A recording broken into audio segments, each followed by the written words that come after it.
नमस्कार। स्वागत है आप सबका आपके अपने चैनल कुरुक्षेत्र संवाद में, जहां आप और मैं मिलकर रोज श्रीमद् भगवत गीता के एक श्लोक की व्याख्या विस्तार में सरल भाषा में जानते हैं, सुनते हैं और समझते हैं। और मेरी इस यात्रा में मेरा सहयात्री बनने के लिए मैं आप सबका हाथ जोड़कर कोटि कोटि नमन करता हूँ। श्रीमद् भगवत गीता के हम सब विद्यार्थियों को एक साथ जोड़ने के लिए मैंने एक व्हाट्सएप चैनल बनाया है, जिसमें मैं अपने वीडियो का लिंक अपलोड होते ही डाल देता हूँ। चैनल का लिंक मैंने इस वीडियो की डिस्क्रिप्शन में दिया है, तो आगे बढ़ने से पहले वीडियो को लाइक करें, शेयर करें, सब्सक्राइब तो शायद आप कर ही चुके हैं, और मेरे व्हाट्सएप चैनल को भी ज्वाइन कर लें, ताकि जैसे ही मैं कोई वीडियो डालूं उसका नोटिफिकेशन आपके व्हाट्सएप पर आ जाए। चलिए अब आगे बढ़ते हैं। आज हम व्याख्या समझेंगे श्रीमद् भगवत गीता के अध्याय 1 श्लोक नंबर 13 की। पर आगे बढ़ने से पहले हम एक बार थोड़ा सा हर बार की तरह रिवाइज करेंगे कि हमने अब तक क्या पढ़ा, क्या समझा, क्या जाना। सबसे पहले श्लोक में हमने देखा कि राजा धृतराष्ट्र, जो दुर्योधन के पिता हैं और जन्म से दृष्टिहीन हैं, वो दिव्य दृष्टि का वरदान पाए संजय जी से कहते हैं कि संजय जी उन्हें महाभारत के युद्ध का आंखों देखा वृतांत, आंखों देखा हाल बताएं। और उनकी इस प्रार्थना पर संजय जी उन्हें महाभारत के पूरे युद्ध का आंखों देखा वृतांत बताना शुरू करते हैं। दूसरे श्लोक से संजय जी बताते हैं कि किस तरह पांडवों की सेना, जो कि कौरवों की सेना से संख्या में कम है, उसे देखकर दुर्योधन के मन में एक भय उत्पन्न होता है, और उस भय की वजह से, उस डर की वजह से वो अपने गुरु द्रोणाचार्य के पास जाता है और उनको अपनी बातों से भड़काने की कोशिश करता है, पांडवों के प्रति नफरत, पांडवों के प्रति द्वेष पैदा करने की कोशिश करता है। पर जब दुर्योधन का यह पैंतरा नहीं चलता और वो डर से ओवर थिंकिंग करना शुरू कर देता है कि कहीं मेरे गुरुजी मुझे पांडवों से संधि करने को ना कह दें, तो वो अपनी सेना की तारीफ करनी शुरू कर देता है। पर द्रोणाचार्य फिर भी चुप रहते हैं। यह देखकर वो और विचलित हो जाता है, और फिर उसे ध्यान आता है कि उसके सेनापति तो पितामह भीष्म है, और वह पितामह भीष्म को रिझाने के लिए अपने सभी महारथियों से कहता है कि वो पितामह भीष्म के रथ की चारों तरफ से रक्षा करें कि कहीं शिखंडी आकर उन पर वार ना कर दे। हमने महाभारत की कुछ कहानियां भी सुनी, जैसे अश्वत्थामा का श्राप और क्यों भीष्म जी को शिखंडी से खतरा था। हमने बहुत सारी कहानियां सुनी। हमने अंबा, अंबिका और अंबालिका की भी कहानी सुनी। पिछले श्लोक में हमने देखा कि किस तरह भीष्म जी अपने पोते यानी दुर्योधन के मन के डर को समझकर उसे खुश करने के लिए शंख बजाते हैं और युद्ध का उद्घोष हो जाता है। हालांकि भीष्म जी की इच्छा सिर्फ दुर्योधन को खुश करने की थी, पर उनके शंख बजाने का यही मतलब समझा जाता है कि युद्ध शुरू हो गया है। अब चलिए हम चलते हैं अगले श्लोक पर और देखते हैं उसके बाद क्या हुआ। पर ये करने से पहले सबसे पहले हम इस श्लोक का उच्चारण देखेंगे। तो अध्याय 1 श्लोक 13 का उच्चारण कुछ इस प्रकार से होगा। शंखाश्च भैर्यश्च पणवाणक गोमुखाः सहसैवाभ्य हन्यन्त सशब्दस्तु मूलो भवता।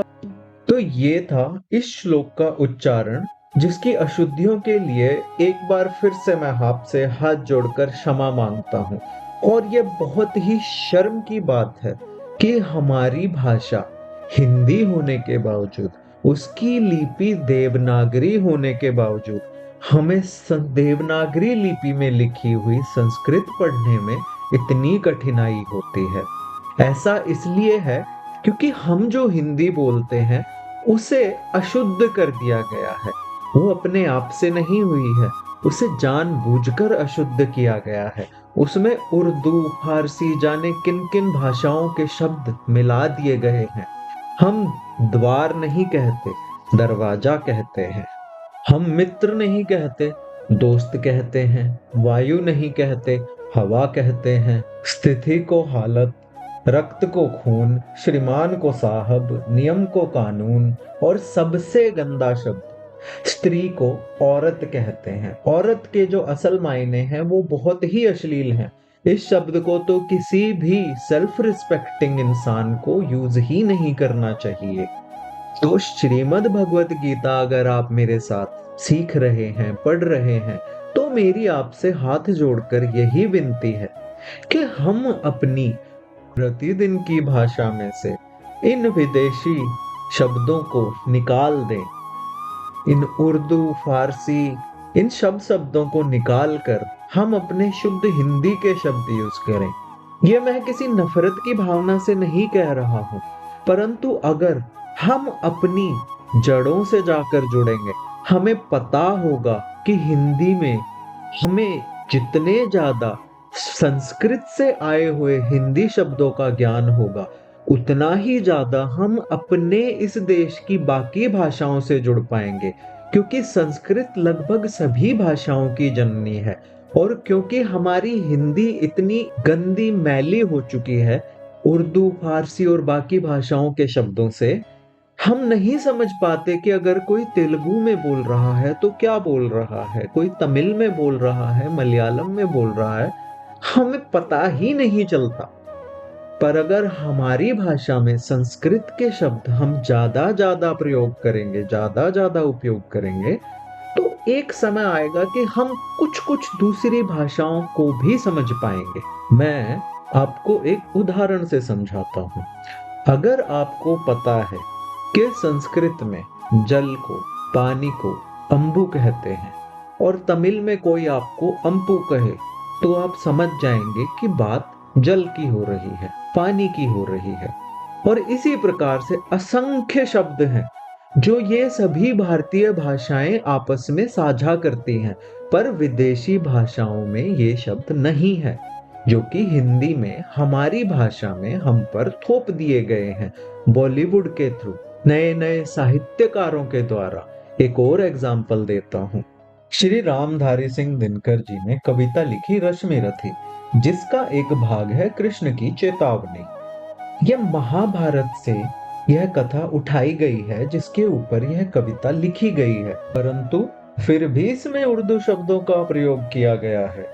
बताता हूं किस तरह। श्री कृष्ण दुर्योधन से कहते हैं, दे दो केवल 5 ग्राम, रखो अपनी धरती तमाम।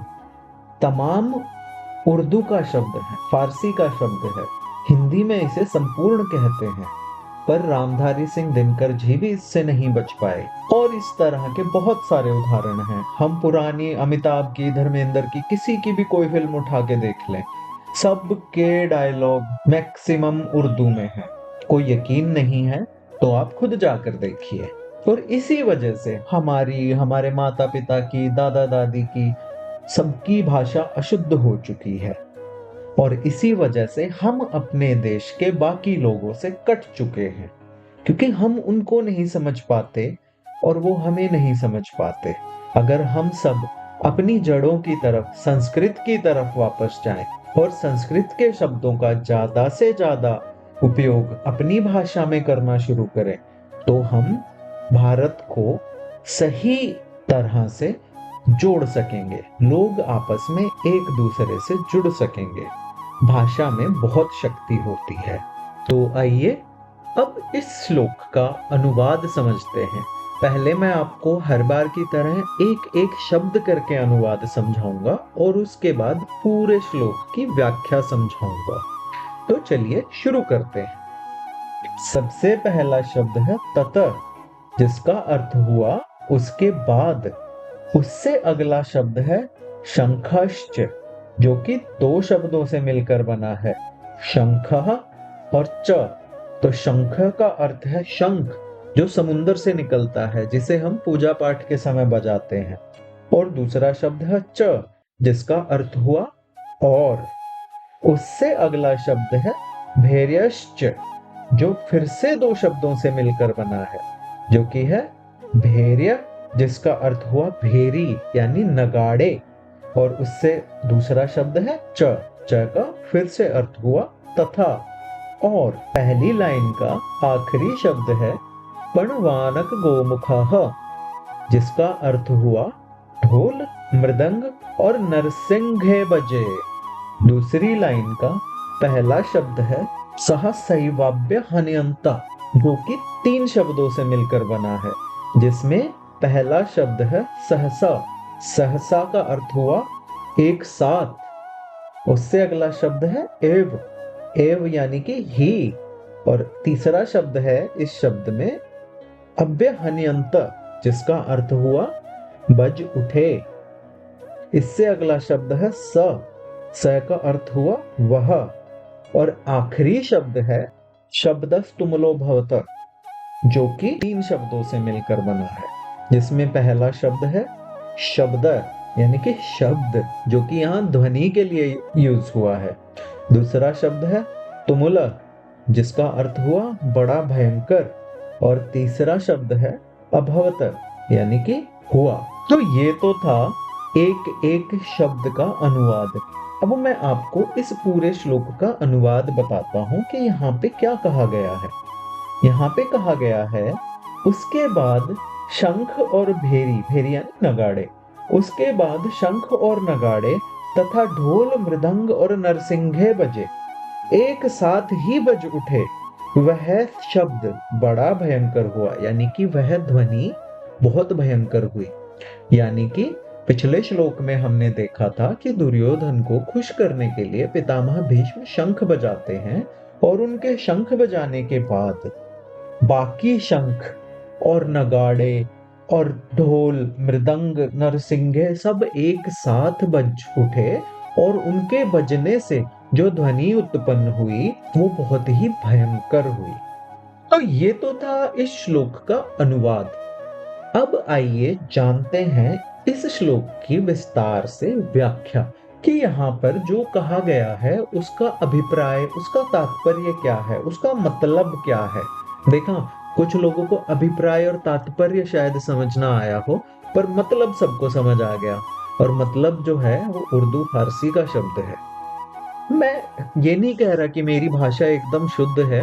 मुझे भी बहुत बार ऐसा होता है कि हिंदी का जो सही शब्द है वो नहीं याद आता है, और मुझे ये शब्द इस्तेमाल करने पड़ते हैं। इस्तेमाल भी उर्दू और फारसी का शब्द है, पर कोशिश करते रहना चाहिए कि हम अपनी भाषा से जुड़े रहें, उसे समझें और उसका ज्यादा से ज्यादा उपयोग करें, इस्तेमाल नहीं।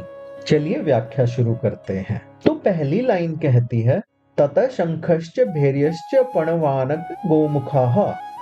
तो जैसा कि मैंने आपको बताया, भीष्म जी ने जब शंख बजाया तो वो दुर्योधन पे तरस खा के बजाया था कि मेरा पोता है, बेचारा बच्चा है, घबराया हुआ है, सबसे कह रहा है कि भीष्म जी की रक्षा करना, जिसके पीछे इसकी मंशा है कि ये मुझे खुश करना चाहता है।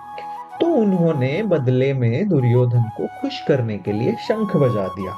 पर बाकी लोगों को तो ये बात नहीं पता थी। ये बात या तो भीष्म जी को पता थी या फिर संजय जी को, जो सबके मन की बात पढ़ सकते थे, और श्री कृष्ण को, क्योंकि वो तो भगवान थे, उन्हें तो पता ही था कि किसके मन में क्या चल रहा है और क्या हो रहा है। तो जब भीष्म जी ने शंख बजाया तो बाकी लोगों ने, सेना में जितने बाकी लोग थे, उन्होंने समझा कि भीष्म जी ने जो शंख बजाया है वो युद्ध की घोषणा के लिए बजाया है। इसलिए बाकी सब लोगों ने भी उनका शंखनाद सुनकर अपने शंख बजाने शुरू कर दिए। समझे? शंख जो होता है ना, उसका हमारे हिंदू धर्म में बहुत ही ज्यादा महत्व है।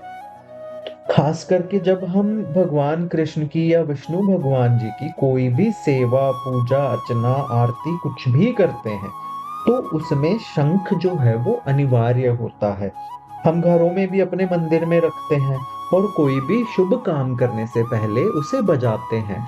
तो अब आप ये सोच सकते हैं कि जब शंख को शुभ काम करने से पहले बजाया जाता है तो युद्ध से पहले क्यों बजाया जा रहा है? पहले श्लोक में मैंने आपको बताया था कि युद्ध भी क्षत्रियों के लिए एक धर्म है और युद्ध लड़ना यानी कि धर्म का कार्य करना, और धर्म की रक्षा के लिए युद्ध लड़ने से बड़ा धर्म का कार्य कुछ भी नहीं हो सकता। इसलिए युद्ध करने से पहले भी शंख बजाया जाता था। तो अब यहां से एक और बात निकल कर आती है कि अगर आपको कोई कहे कि अगर आपके एक गाल पर कोई मारे तो दूसरा गाल आगे कर दो, क्योंकि यही हमें सनातन सभ्यता सिखाती है, यही हमें हिंदू धर्म सिखाता है, तो वो गलत कह रहा है।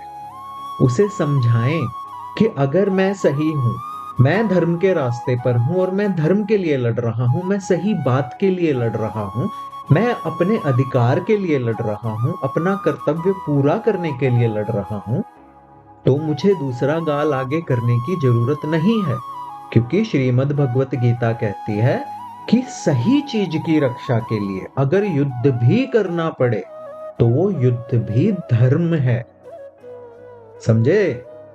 सनातन हमें विश्व शांति का संदेश देता है, बिल्कुल सही बात है। सनातन हमें सर्वधर्म संभव और वसुधैव कुटुंबकम का संदेश देता है, बिल्कुल सही बात है।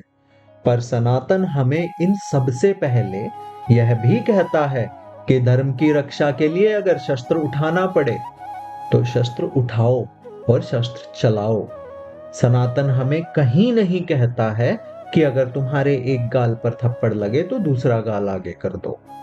यह एक भ्रांति है। इस श्लोक में और भी कई प्रकार के गाजे बाजों के नाम लिए गए हैं, जैसे कि भेरी, पणव, गोमुख, आनक। ये सब भी युद्ध से पहले बजाए जाते थे, युद्ध का उद्घोष करने के लिए और शत्रु सेना के मन में भय पैदा करने के लिए कि कितनी जोर से आवाज होती आ रही है, गड़गड़ गड़गड़ गड़गड़, जिस तरह से बादल गरज रहे हो, धरती हिल रही हो। जब सैकड़ों हजारों नगाड़े, ढोल, शंख एक साथ बजते थे तो शत्रु सेना पर उसका अलग ही प्रभाव पड़ता था। तो इस श्लोक का मुख्य भाव यही है कि जब पितामह भीष्म ने दुर्योधन को खुश करने के लिए शंख बजाया तो कौरव सेना में उत्साह बढ़ा और सबने अपने शंख, ढोल, नगाड़े बजाने शुरू कर दिए और इस तरह से युद्ध का उद्घोष हो गया। अब अगले श्लोकों में हम देखेंगे, अगले श्लोक में एंट्री होगी श्री कृष्ण की और हम देखेंगे कि किस तरह जब कौरव सेना ने शंख बजाए तो उसका प्रत्युत्तर में, मैं यहाँ पे बोल सकता था उसका जवाब देने के लिए, पर शुद्ध भाषा कहती है उसके प्रत्युत्तर में पांडव सेना ने भी शंख बजाए और वो हम जानेंगे अगले श्लोक में। तब तक के लिए आप सबको मेरा हाथ जोड़कर नमस्कार। लाइक, शेयर, सब्सक्राइब जरूर करें और व्हाट्सएप चैनल को भी ज्वाइन कर लें ताकि आपको हमारे वीडियो का नोटिफिकेशन आपके व्हाट्सएप पर मिल जाए। हमारे साथ बने रहने के लिए आपका बहुत बहुत आभार। जय श्री कृष्ण, जय श्री राम।